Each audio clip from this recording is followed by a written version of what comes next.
So as all of you know, this project is supposed to be about who we think is modern-day Leonardo da Vinci, or a Renaissance person. I think that the person I chose is a very good candidate. She represents many of these Leonardo da Vinci principles. The person I chose is Alicia Beth Moore, better known as Pink. Pink represents many of the Leonardo da Vinci characteristics within her songwriting, her acting, her performances, and in her everyday life. I think that she's an inspiration to youth of the world, and that's one of the reasons why I chose her in the first place. Curiosita means that you're always curious, right?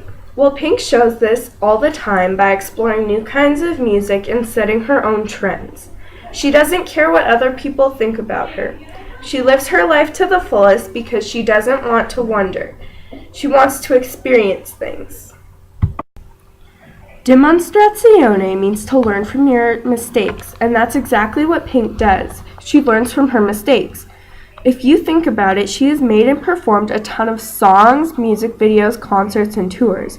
She has also been in the public's eye since 1995, and I'm assuming she's made more than a few mistakes. Sensazione is use of the senses, and Pink has definitely showed this principle.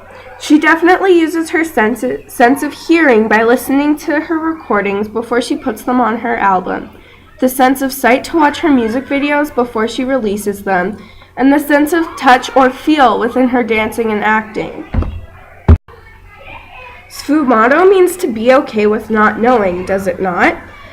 Well, like I said before about Pink, she wears what she wants. She doesn't care what people think of her clothing or her music. Obviously, she wants people to like it, but she's okay with not knowing if people like her or not. She does her own thing. She lives her own.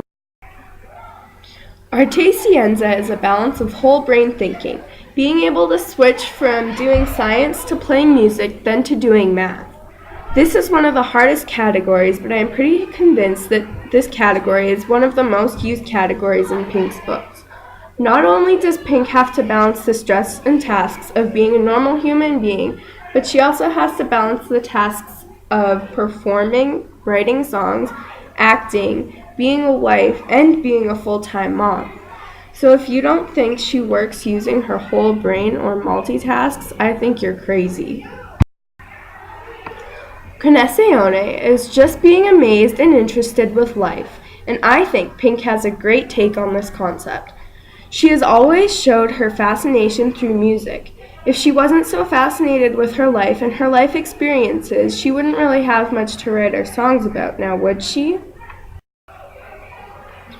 Well, that's pretty much the end of my presentation. I hope I convinced you that Pink is a good example of a modern Leonardo da Vinci or Renaissance person. She is an inspiration to me, and I know I will always love her. I hope you will too. She has so many inspirational songs that are aimed for youth audiences, and I think there are a lot of people in here that would like her.